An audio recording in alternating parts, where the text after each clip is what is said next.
This is a fictional romantic story created for entertainment purposes only. All characters and events are imaginary and do not represent real people or situations.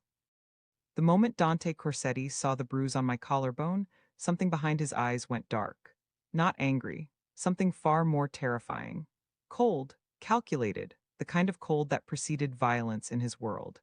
I had seen glimpses of it before, in boardroom confrontations, in phone calls that ended with him speaking low and dangerous in Italian. But I had never seen it directed at something concerning me. Who, he said, each word precise as a blade cutting through silk, put their hands on you. And I knew, standing there in his penthouse office with the city sprawled beneath us like a kingdom waiting to be conquered, that whatever answer I gave would determine whether someone lived or died tonight.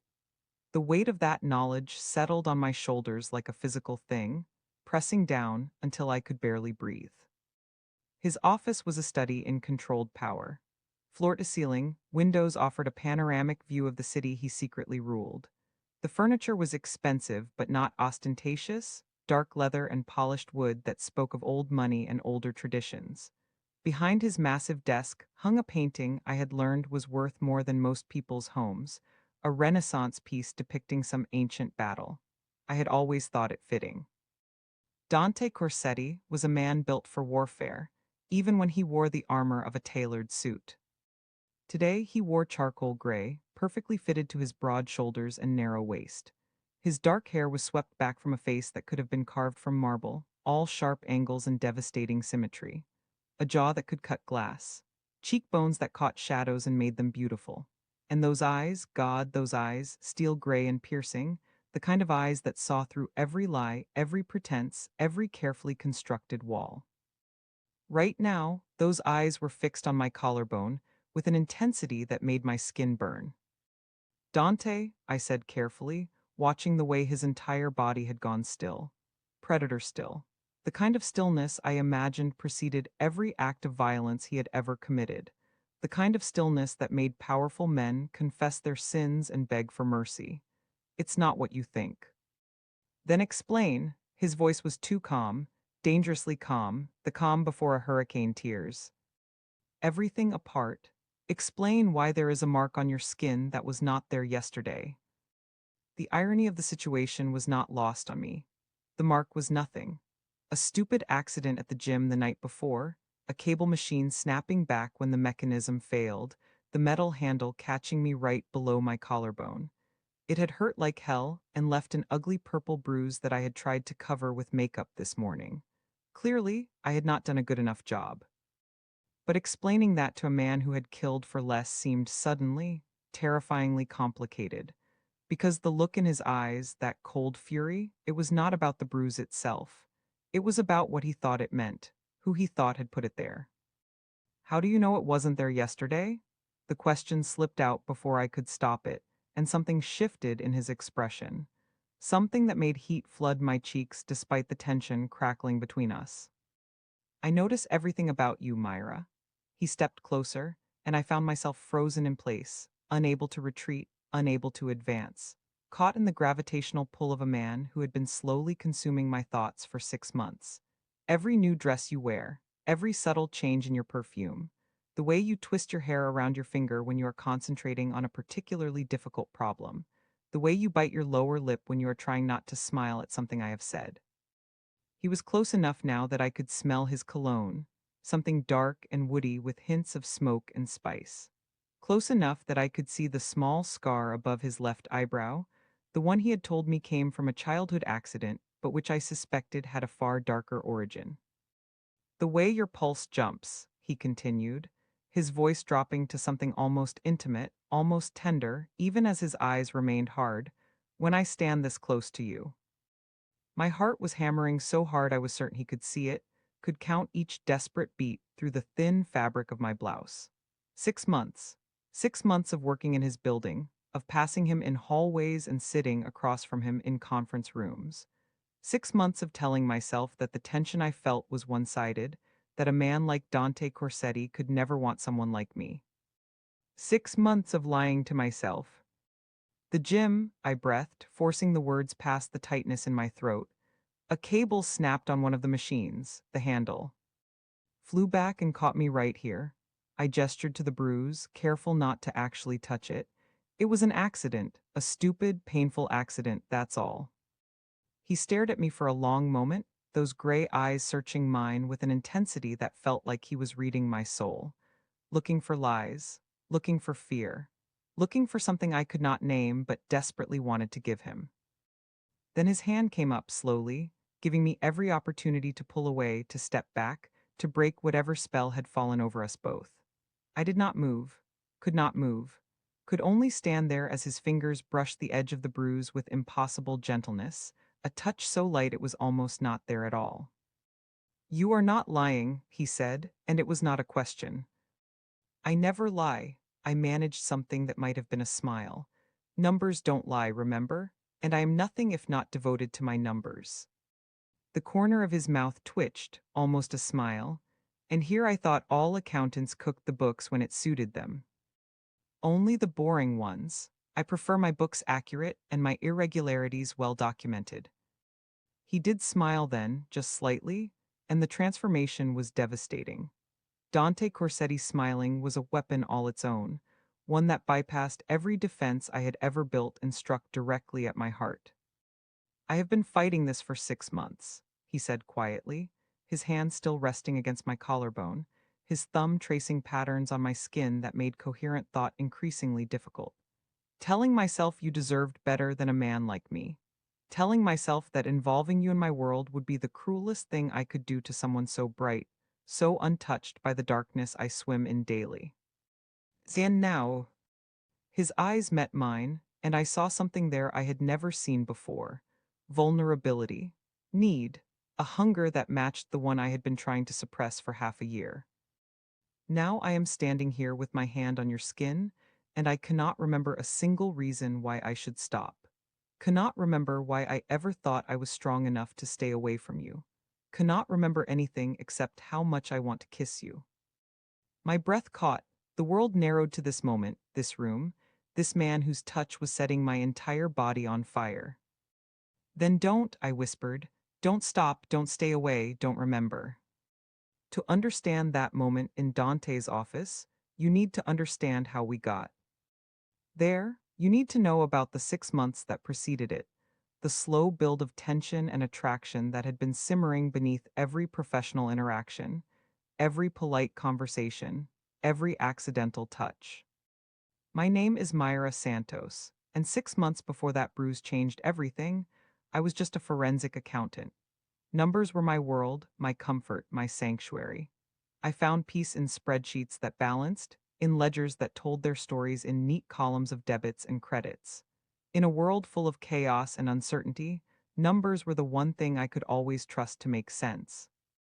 I had built my career on being thorough, on being meticulous, on being the person clients called when they needed someone to find the truth hidden in their financial records. I had a reputation for being incorruptible, for following the numbers wherever they led regardless of who might be implicated. It was not always a comfortable reputation to have, but it was mine, and I was proud of it. Then I was assigned to audit the Corsetti Corporation. On paper, they were legitimate. Hotels spanning 3 continents, restaurants that earned Michelin stars and rave reviews, import businesses dealing in wine and olive oil and other luxury goods from the Mediterranean. The kind of empire that made the business pages of every major newspaper, that sponsored charity galas and funded scholarships and gave generously to causes that made them look like pillars of the community. But everyone knew. The whispers followed the Corsetti name like shadows that could not be shaken. Old money, people said. Dangerous money. The kind of family that had built their fortune on something darker than hotel bookings and wine shipments. The kind of family that had bodies buried in foundations and secrets locked in vaults that would never be opened. I told myself it did not matter. I was there to follow the numbers, not the rumors. My job was to examine their financial records, to verify their compliance with regulations, to produce a report that would either confirm their legitimacy or reveal their crimes. What I thought about them personally was irrelevant. What I felt was irrelevant. Only the numbers mattered. But the numbers led me straight to him. The first time I saw Dante Corsetti, he was standing at the window of his corner office, phone pressed to his ear, speaking rapid Italian in a voice that made my stomach tight in ways I did not want to examine too closely. His office door was open, his assistant had told me to wait, and so I stood in the doorway and watched him without meaning to watch him at all. He was tall, that was the first thing I noticed. Well over 6 feet, with broad shoulders that strained against the fabric of his suit jacket, in a way that suggested the tailor had fought a losing battle against his physique. His hair was dark, almost black, swept back from a face that looked like it had been carved rather than born. There was nothing soft about him. Everything was angles and edges and barely contained power. Then he turned. When those steel gray eyes found mine across the room, I forgot how to breathe, forgot my name, forgot every professional boundary I had ever set for myself. In that moment, there was only him, only the weight of his gaze, only the strange certainty that my life was about to change in ways I could not predict or control. He ended his call without saying goodbye, sliding the phone into his pocket with a grace that seemed at odds with his size. Miss Santos, his voice was deep, accented faintly with something European, not quite Italian, though I knew his family had roots there, something older, more complex, like the man himself. They told me you would be thorough. They did not mention you would be punctual. I straightened my spine, forcing myself to meet his eyes despite the way my pulse was racing. I find that numbers do not wait for anyone, Mr. Corsetti. Neither do I. Something flickered across his face. Surprise, maybe? Or amusement? Or something else entirely, something I could not name but felt like a physical touch. Dante, please, if you are going to be examining my entire financial history, picking through the intimate details of my business dealings, we should at least be on a first-name basis. That should have been my first warning. The way he said my name when I finally gave it to him, rolling the syllables around his tongue like he was tasting something sweet. The way he looked at me like I was something unexpected, something interesting, something he wanted to take apart and examine piece by piece. I did not listen to the warning. I never do. The first week was purely professional. I set up my workstation in a small office they had provided, surrounded myself with financial records and bank statements and transaction histories, and began the methodical process of tracing every dollar that had ever passed through Corsetti Corporation's accounts. The legitimate businesses were clean, impressively so, actually. The hotels were profitable and well managed. The restaurants operated on thin margins but stayed solidly in the black. The import businesses showed healthy growth and impeccable documentation for every shipment that crossed international borders. But there were patterns underneath the surface. Small discrepancies that individually meant nothing, but together painted a picture I was not supposed to see. Cash payments that did not quite align with recorded transactions. Consulting fees paid to companies that seemed to exist only on paper. Property acquisitions that happened faster than the paperwork should have allowed. I documented everything. That was my job. That was what I had been hired to do. But I also started paying attention to the man at the center of it all, the man whose signature appeared on documents that should have made me run straight to the authorities. Dante Corsetti was not what I expected. The rumors painted him as a monster. Cold, ruthless, willing to do whatever was necessary to protect his empire and expand his power. They spoke of enemies who had disappeared, of competitors who had suffered mysterious reversals of fortune, of a network of loyalty and fear that extended throughout the city and beyond. But the man, I observed, was more complicated than any rumor could capture. I watched him with his employees, the way he knew their names and asked about their families, the way he promoted from within and paid above market rates and created opportunities for people who might not have found them elsewhere. The cleaning staff adored him. The security team would have taken bullets for him. Even his executives, men and women with impressive credentials and options everywhere, seemed genuinely loyal rather than merely afraid. I watched him in meetings, the way he listened more than he spoke, the way he asked questions that cut straight to the heart of complex issues. He was brilliant, I realized. Not just powerful, but genuinely, startlingly intelligent. He understood the numbers I was examining better than most trained accountants. He could discuss market trends and regulatory frameworks and international trade policies with an expertise that spoke of constant study and genuine interest. And I watched him with me. That was where things got complicated. He appeared at my temporary office with coffee one morning during my second week. 2 cups from a small cafe I had never heard of, one of them prepared exactly how I liked it despite the fact that I had never told him my preferences. How did you know? I asked, accepting the cup and trying not to think about what it meant that he had paid this much attention. I noticed things. He settled into the chair across from my desk, his long legs stretched out, his posture deceptively casual, especially about people who are systematically dissecting my financial records. Should I be worried that you're monitoring me? Should I be worried that you're finding irregularities in my books? The question hung between us, loaded with implications neither of us was willing to address directly. I took a sip of my coffee, perfect and slightly sweet, and considered my response. I'm finding a well-run organization, I said finally. One with some interesting accounting choices that probably deserve further examination. Interesting, his lips curved. That's a very diplomatic word, Miss Santos. Myra, if we're going to be on a first-name basis, while I pick through the intimate details of your business dealings. His smile widened, and something warm unfurled in my chest despite every warning bell ringing in my head.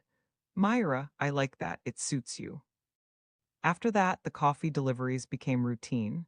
Every morning, he appeared with 2 cups, and we spent 15 or 20 minutes talking about nothing in particular.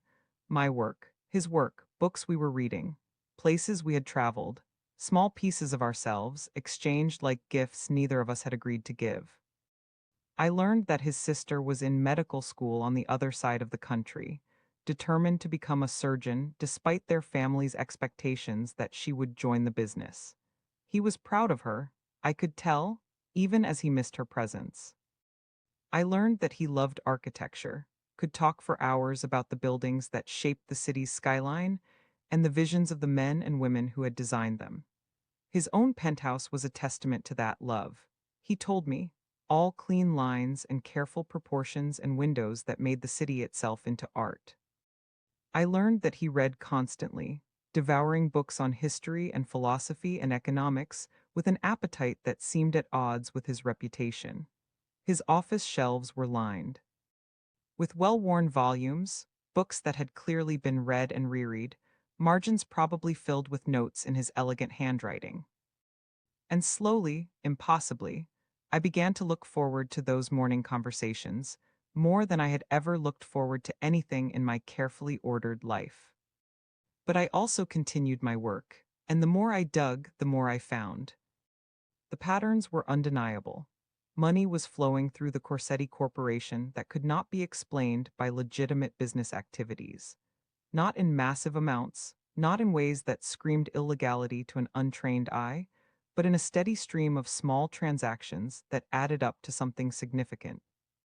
I documented everything. I created spreadsheets and flowcharts and timelines. I built a case that could have destroyed him if I had chosen to bring it to the authorities.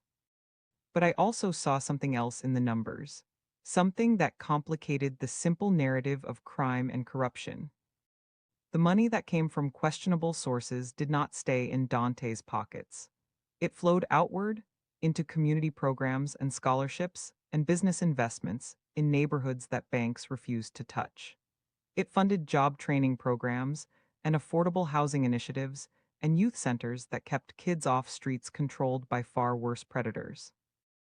I saw a man trying to launder money, yes, but I also saw a man trying to launder his conscience, trying to transform the darkness he had inherited into something that might, in some small way, make the world better. It did not make what he was doing legal. It did not make it right, but it made it complicated, and I had never been able to resist a complicated problem. The kiss, when it finally happened, was not gentle. 6 months of tension ignited in a single moment. His mouth claimed mine with a hunger that stole every thought from my head, every rational objection I should have raised, every professional boundary I had sworn to maintain. His hands tangled in my hair, angling my face to deepen the kiss, and I heard myself make a sound I had never made before, something desperate, something surrendering, something that came from a place I had not known existed inside me. He tasted like espresso and danger, and something sweet underneath, like caramel, like sin, like everything I had ever wanted and never allowed myself to have.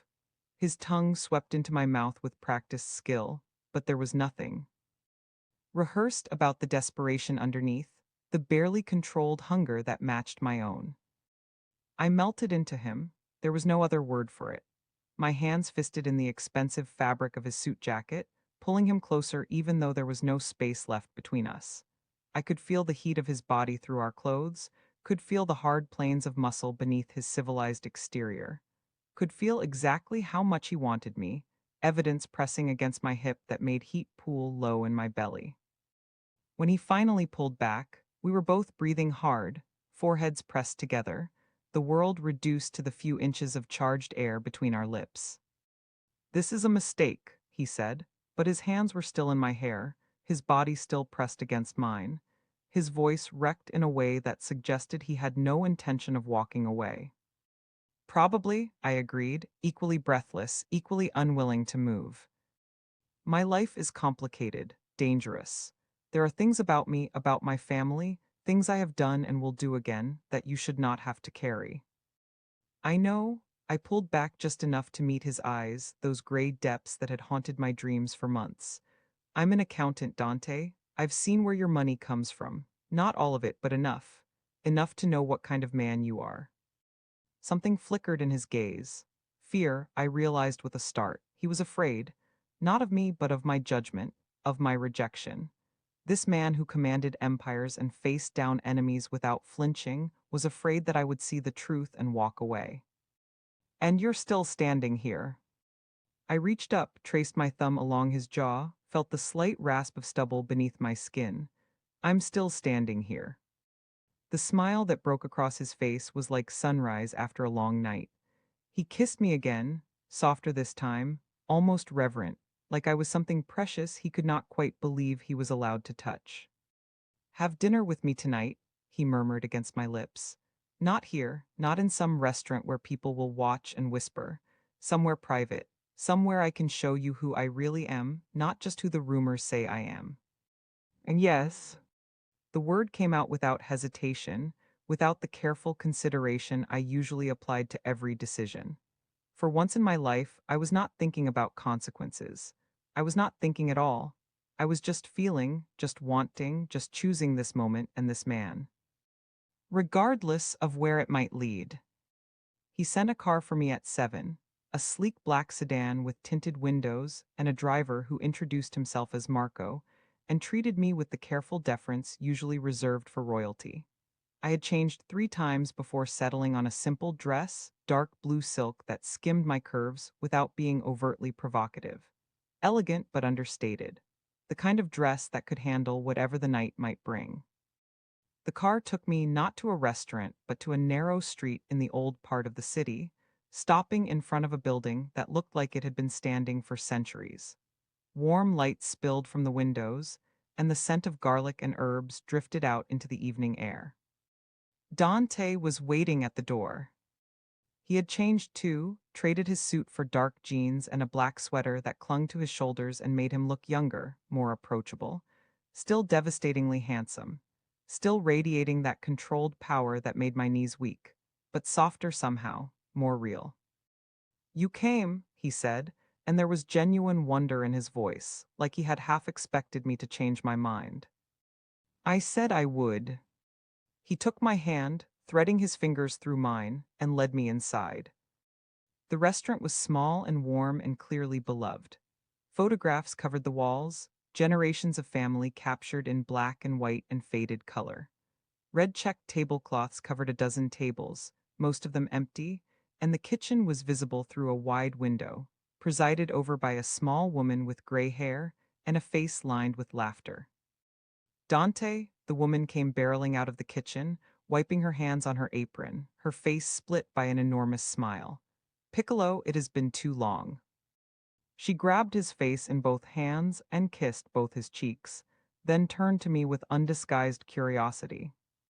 And who is this? You bring a woman to Rosa's kitchen? This I must see to believe. Zia Rosa, Dante's voice was warm with genuine affection. This is Mira Santos. Myra, this is Rosa Benedetti. She practically raised me. Somebody had to, Rosa declared, pulling me into an unexpected hug.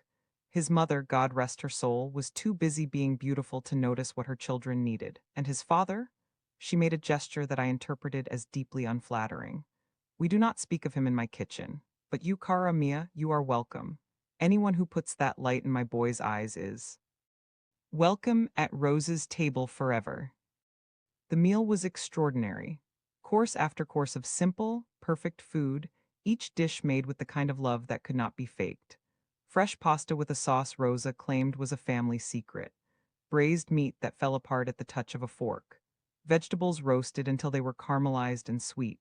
And wine, glass after glass of something red and rich that loosened my tongue and quieted my fears. And through it all, Dante talked. Not about business. Not about the empire he controlled or the dangers that surrounded him. He talked about his childhood, about summers spent in this kitchen learning to cook from Rosa, about his sister, and their shared determination to escape the shadows their father had cast. He talked about his dreams, about the kind of man he wanted to be, about the slow, difficult work of transforming a legacy of violence into something legitimate. He was, I realized, showing me who he really was, stripping away the armor he wore for the rest of the world and letting me see the man underneath.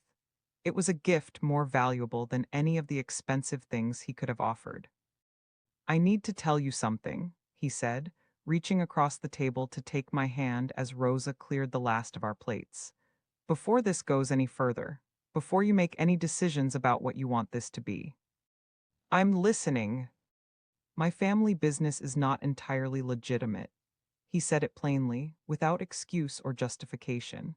I have spent the last decade trying to change that, building the legal side, transitioning away from the darker aspects of what my father created. But I'm not clean, Myra.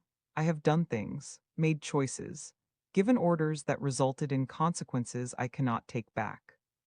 I know. He blinked, surprised. You know. I told you, I've seen your books, all of them, even the ones you thought were hidden behind shell companies and offshore accounts. I'm very good at my job, Dante. There's a reason they hired me for this audit.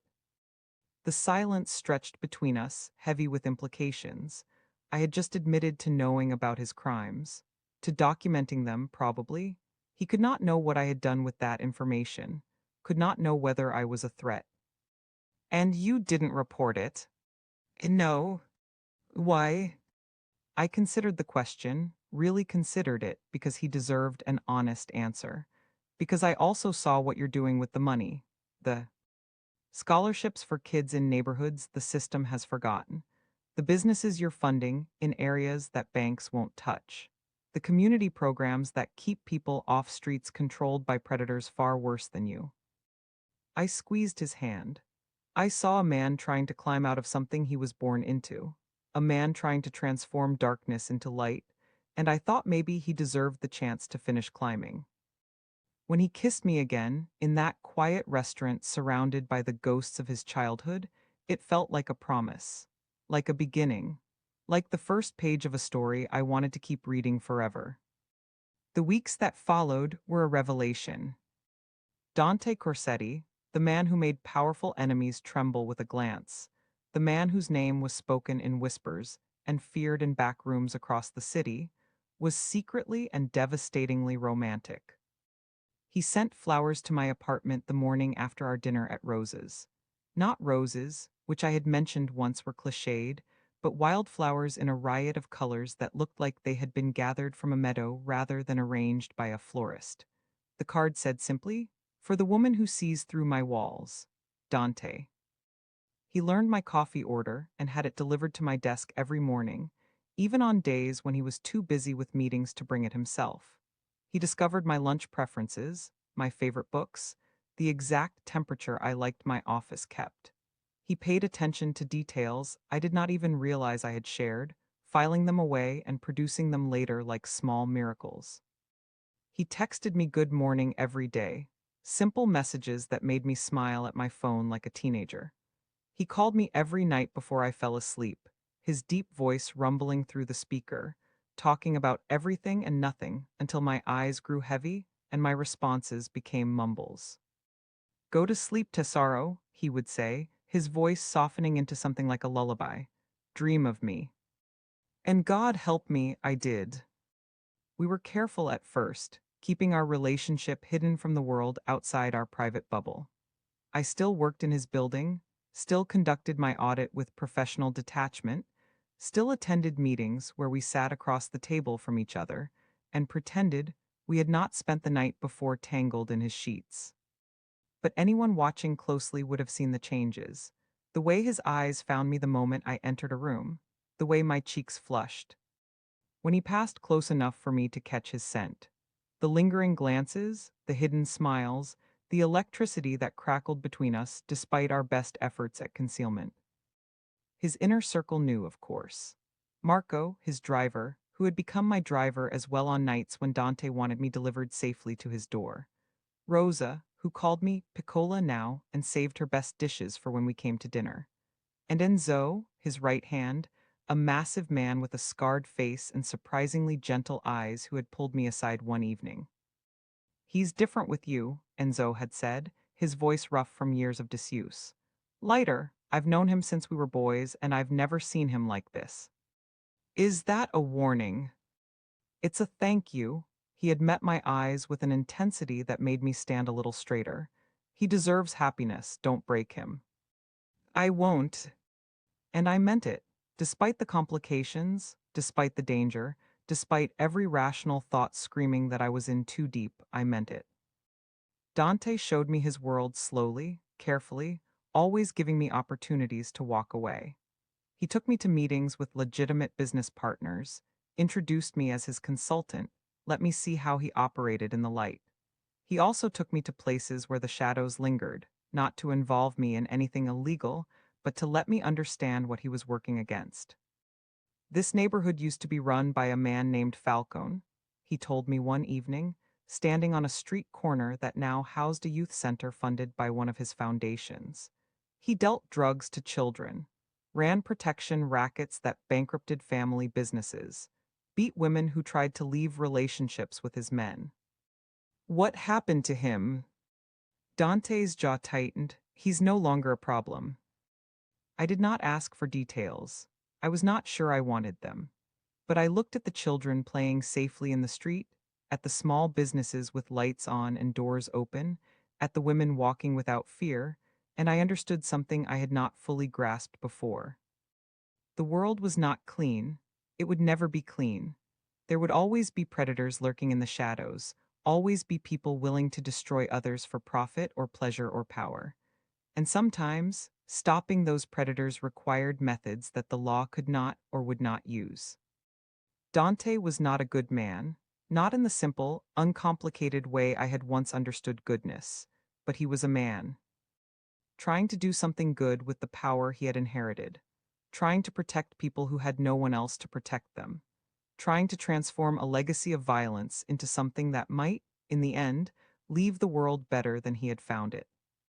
It was not enough to make what he did right, but it was enough to make me stay. The first time I spent the entire night in his penthouse, I woke to find him already awake, propped on one elbow, watching me with an expression I could not read. What? I asked, suddenly self-conscious of my tangled hair and sleep-swollen face. I was just thinking. He reached out, tucked a strand of hair behind my ear with a tenderness that made my heart ache, about how different this is from anything I expected. Different how? I've had relationships before. Arrangements, really. Women who wanted the power and the money and didn't look too closely at what came with them. Women who knew the rules and played the game. He traced his finger down my cheek, along my jaw, over the curve of my lips. You're not playing a game. You see everything, all of it, the darkness and the danger and the blood on my hands. And you're still here, still looking at me like I'm not a monster. You're not a monster. Some would disagree. I sat up, taking his face in my hands, forcing him to meet my eyes. Some people are wrong. I've seen monsters, Dante. I've followed money trails that led to genuine evil, to people who hurt others for no reason except because they could. That's not you. Whatever you've done, whatever choices you've made, you did them for reasons, to protect people, to build something better. Does that excuse it? No, I kissed him softly. But it means something. It means you can be more than what your father was, more than what everyone expects you to be. He pulled me down against him, holding me so tightly I could barely breathe. You make me want to be better, he whispered against my hair. You make me believe I actually can be. Reality has a way of intruding on even the most careful dreams. It happened on a Tuesday, 2 months into our relationship. I was leaving Dante's building after a late meeting, exhausted from a day of reconciling financial statements and looking forward to nothing more than a hot bath and a glass of wine. Dante was still upstairs, tied up in a conference call with partners in Europe, and I had assured him I would be fine taking a cab home.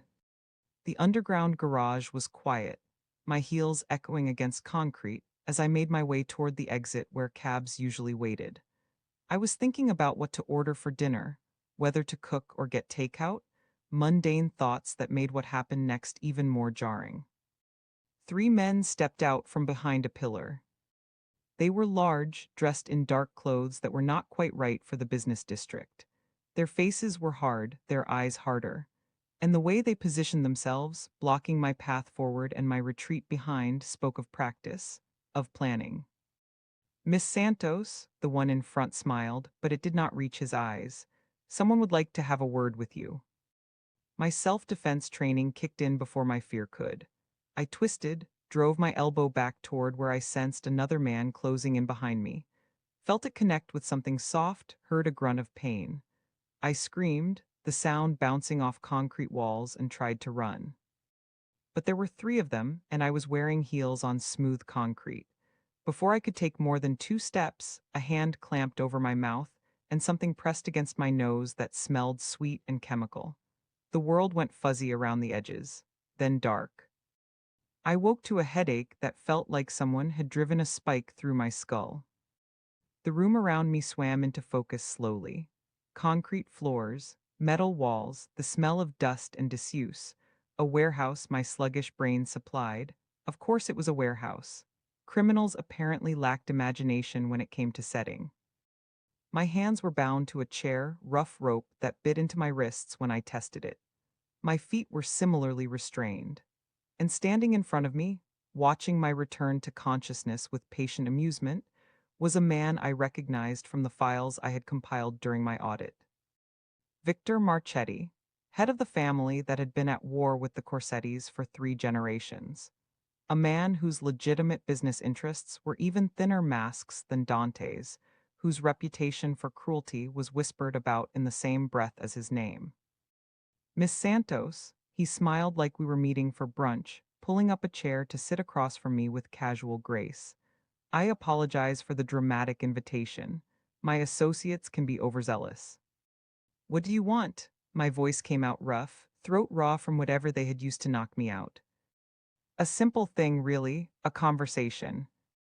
With Mr. Corsetti. He pulled out his phone, showed me a photograph. Dante and me walking out of Rose's restaurant, his hand on my lower back, my head tipped back in laughter. He's been very careful to keep you hidden. Private dinners, discreet arrivals and departures, but I have eyes everywhere, Miss Santos, and you?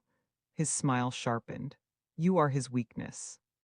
Fear coiled in my stomach, cold and tight. Not for myself, though the danger was obvious, but for Dante, for what he might do when he found out, for the war this might start, the blood that might be spilled because of me. He won't negotiate with you, I said, trying to keep my voice steady. Whatever you think you're going to get, using me as leverage, it won't work. Oh, I disagree. Marchetti stood, tucking the phone back in his pocket. The great Dante Corsetti, brought low by a woman, it's almost poetic, really. His father would have found it deliciously ironic. He moved toward the door, pausing to look back at me. We've sent word. He knows where you are. The question now is whether he arrives before my patience runs out. I suggest you hope he's as motivated as I believe he is. The hours that followed were the longest of my life. They left me alone mostly, though I could hear movement in other parts of the warehouse. Voices, footsteps, the metallic sounds of weapons being handled. I worked at my bonds until my wrists were raw, but the knots held. I tried to think of escape plans, but every option required resources I did not have. So I waited and hoped and tried not to think about what was happening outside these walls. What I did not know, could not have known, was that Dante had felt something was wrong the moment I had not answered his text. That he had tried calling and gotten voicemail. That he had sent Marco to check on me and received word within minutes that I had never made it out of the garage. Later, he would tell me about the 4 hours that followed, how he had called in every favor, activated every contact, torn the city apart looking for me, how he had gone to Marchetti's known locations and found them empty, how he had finally gotten word from an informant about a warehouse on the waterfront. Later, he would tell me that he had never been more afraid in his life, that the thought of losing me had broken something open inside him that he had not known existed, that he had made promises to God and the devil, and anyone else who might have been listening, bargaining for my safety with everything he had. But in that moment, all I knew was the door exploding inward. The sound was deafening, metal screaming against metal. Shouts erupted, voices I did not recognize and voices I did. The sharp crack of gunfire echoed off concrete walls, each shot making me flinch against my bonds. Then he was there. Dante stood in the doorway like death incarnate, blood on his hands, not his own. His usually immaculate suit torn, his hair disheveled, his eyes burning with a fury that made even the men around him step back. He held a gun with the casual familiarity of someone who had used one many times, and when his gaze found me, I saw the fear underneath the rage, the desperate relief. "You took something of mine," he said to Marchetti, who was being held at gunpoint by two of Dante's men. His voice was so cold it burned. "That was a mistake you will not live to repeat." Dante, Marchetti's composure was cracking, though he tried to maintain it. "This was business, nothing personal. She's fine, not a mark on her. We can negotiate." "There is no negotiation." Dante moved toward me, his eyes never leaving mine. "There is only consequences." He cut the ropes from my wrists with a knife that appeared from somewhere, his hands shaking despite his controlled voice. Then my ankles. Then he was pulling me up, into his arms, holding me so tight I could barely breathe. "Myra," his voice cracked on my name. "Are you hurt? Did they touch you? Did they?" "I'm okay," my own voice was trembling. "I'm okay, Dante, you found me. I will always find you." He pressed his forehead to mine, his breath ragged, his whole body shaking with the aftermath of fear. "Always, do you understand? There is nowhere they could take you that I would not come, nothing they could do that would stop me from getting you back." Behind us, I could hear Marchetti being led away, his protests falling on deaf ears. I did not ask what would happen to him. Some questions did not need answers. Dante took me to his penthouse that night. He had a doctor waiting, a woman with kind eyes and gentle hands who checked me over despite my insistence that I was fine. She cleaned the scrapes on my wrists where the ropes had bitten. She shone lights in my eyes and asked me questions, and finally declared that I was unharmed, just shaken. After she left, Dante made me soup. He would not let me help, would not let me do anything except sit on his couch wrapped in a blanket while he moved around his kitchen with a determined focus. The soup was simple, chicken and vegetables and noodles, the kind of thing my mother used to make when I was sick. It was perfect. He sat beside me while I ate, close enough to touch but not quite touching, like he was afraid I might break. Like he was still processing that I was here, safe, real. "This is my fault," he said finally, staring at his hands rather than at me. "I should have anticipated this, should have had better security on you, should have." "Stop," I set down my soup, turning to face him fully. "This is not your fault. Marchetti made a choice. You did not make it for him. My world brought this to your door." He looked up at me then, and the anguish in his eyes was almost unbearable. You could have died today, because of me, because of who I am and what I do. But I didn't. This time, his voice broke on the words. Myra, I cannot. If something happened to you because of me, if my enemies used you to hurt me and succeeded, I would not survive it. I would become exactly the monster everyone already thinks I am. I moved closer, taking his face in my hands, forcing him to look at me. Listen to me, I knew the risks when I chose you. I've seen your books, remember? I know exactly what kind of man I fell in love with, and I chose you anyway. You love me. The words came out startled, wondering, like he could not quite believe he had heard them correctly. I realized that despite everything we had shared, despite the nights in his bed and the mornings in his kitchen and the thousand small intimacies of the past 2 months, I had never said it out loud. I love you, I said firmly. All of you, the man who sends me wildflowers and makes me soup, the man who funds scholarships and protects neighborhoods, and yes, the man who just tore apart a warehouse to get me back. I love all of it, Dante. Every complicated, dangerous, beautiful piece of you. He kissed me then, desperately, like he was trying to pour everything he felt into that single point of contact. When he pulled back, his eyes were bright with something that might have been tears. Marry me. I blinked, certain I had misheard. What? Marry me? He fumbled in his pocket, producing a ring box I had not known he was carrying. I know it's fast, I know it's insane. We have been together for 2 months, and tonight you were kidnapped because of who I am. Every rational argument says you should run as far and as fast as you can in the opposite direction. He opened the box. Inside was a ring, vintage and beautiful, an Art Deco design with a center diamond surrounded by smaller stones. It looked old, precious, like it held generations of history in its delicate setting.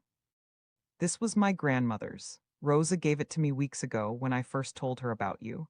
She said she had been waiting for me to find someone worthy of it. He took a shaky breath. Life is short, Myra. We proved that tonight, and I do not want to spend another day pretending I am not completely, irrevocably yours. Dante, I know my world is dangerous. I know loving me will never be easy or safe, but I am asking you to choose me anyway. Choose this life with all its complications. Choose this love with all its risks. Choose me. I looked at the ring, at his face, so open and vulnerable in a way he never allowed anyone else to see, at the man who had torn apart a city to find me, who had held me like I was precious, who looked at me like I was the answer to a question he had been asking his whole life. Every rational thought told me to say no. It was too fast, too dangerous, too everything. And yes, his whole face transformed. The fear drained away, replaced by joy so pure it was almost painful to witness. He slid the ring onto my finger with trembling hands, then kissed me, softly at first and then with increasing passion. You will not regret this, he promised against my lips. I will spend the rest of my life making sure you never regret this. I know, I pulled back to look at him, to really look at this impossible man who had somehow become my whole world. I trust you, Dante, that's why I said yes. The wedding was small, held at Rose's restaurant after hours with fairy lights strung from the ceiling and the scent of jasmine filling the air. 50 guests, no more, each one carefully chosen, each one trusted. Rosa wept through the entire ceremony, alternating between dabbing her eyes and shouting advice in rapid Italian. Enzo served as best man, looking profoundly uncomfortable in a suit but standing solid at Dante's side like he had for 30 years. My mother sat in the front row, still slightly terrified of my new husband, but trying valiantly to hide it. And when Dante looked at me standing at that makeshift altar in a dress of ivory silk, I saw everything I needed to see in his eyes. Love, devotion, a promise that went deeper than any words we might speak. I take you, he said, his voice steady despite the emotion I could see trembling beneath the surface, as my partner, my equal, my home. I promise to protect you, to cherish you, to stand beside you through whatever storms may come. I promise to be honest, even when honesty is difficult. I promise to choose you every day above all else. I take you, I replied, my own voice thick with tears I refused to let fall, as my partner, my equal, my home. I promise to see you as you truly are, not as the world names you. I promise to believe in the man you are becoming, even when you struggle to believe in yourself. I promise to choose you every day with open eyes and an open heart. When he kissed me, sealing our vows, the small crowd erupted in cheers, but I barely heard them. There was only Dante, only the warmth of his lips, only the feeling of finally, after everything, coming home. The reception was joyous, full of food and wine and dancing. Rosa had outdone herself, course after course of her finest dishes, and even my mother relaxed enough to laugh at one of Enzo's terrible jokes. I danced with Dante until my feet ached, then danced some more, unwilling to leave the circle of his arms. No regrets, he murmured against my ear as we swayed to a slow song. Ask me in 50 years. His arms tightened around me. I plan to. The years that followed were not easy. Nothing worth having ever is. There were threats and challenges and moments when I questioned whether I had made the right choice. There were enemies who saw me as a weakness to exploit, and allies who saw me as an intruder to resent. There were nights when Dante came home with blood on his hands and shadows in his eyes, nights when I held him and wondered what he had done, and decided that some questions were better left unasked. But there were also miracles. Dante made good on his promise to legitimize the business.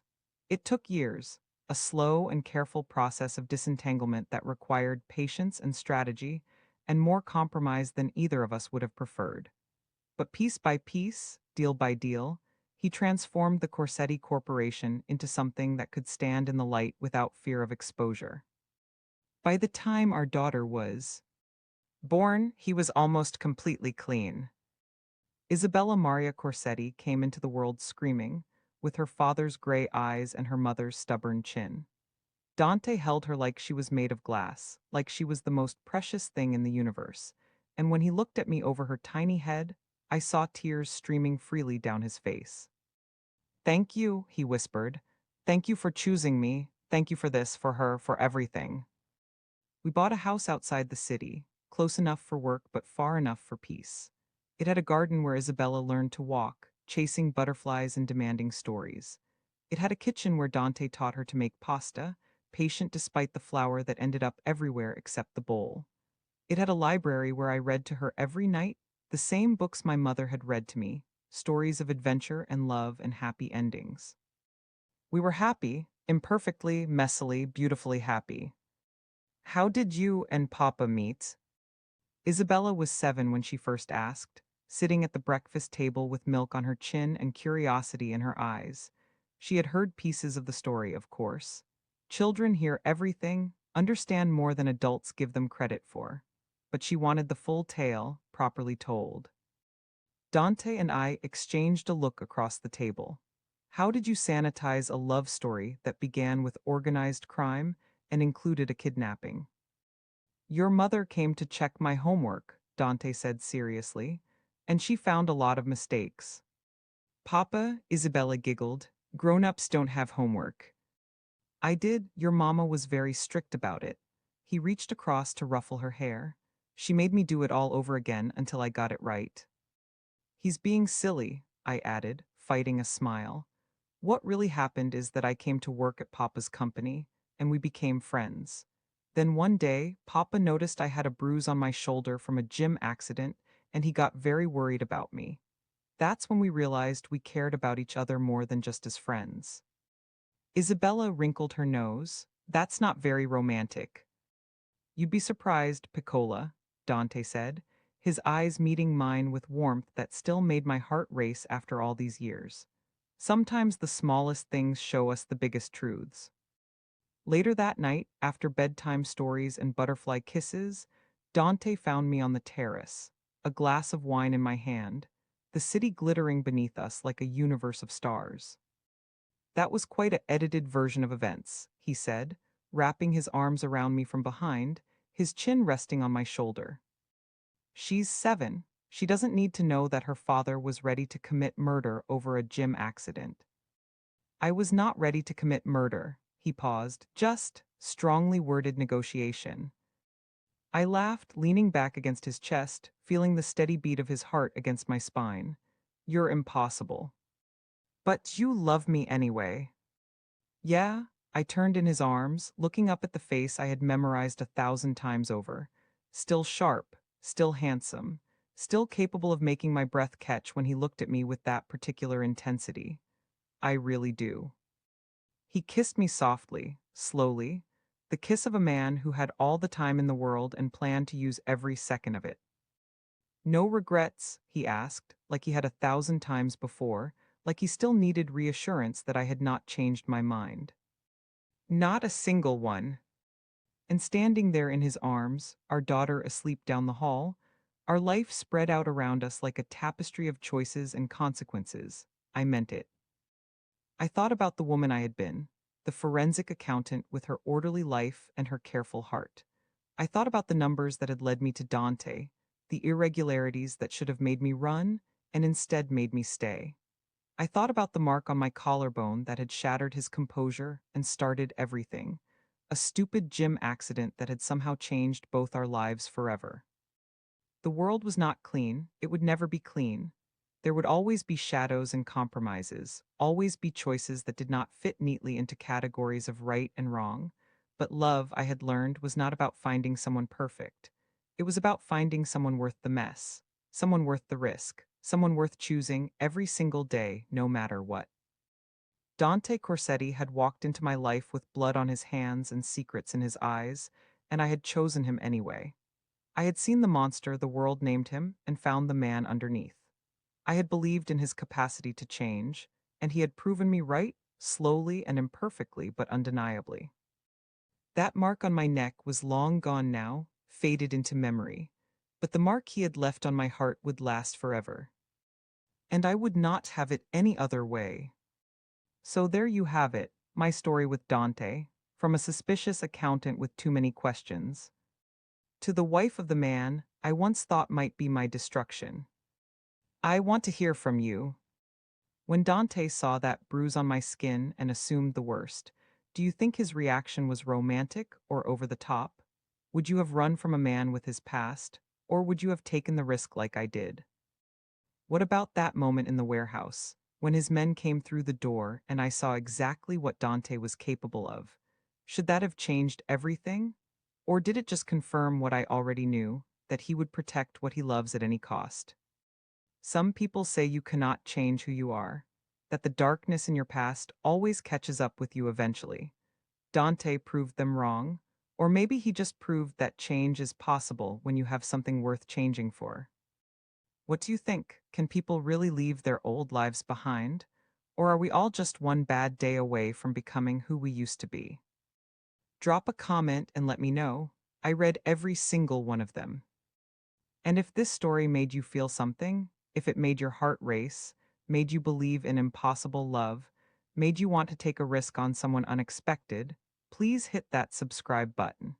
Your support helps bring more stories like this one to life.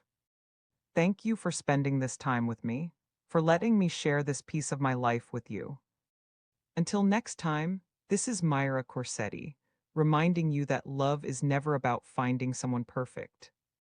It is about finding someone worth the risk, and then choosing them every single day.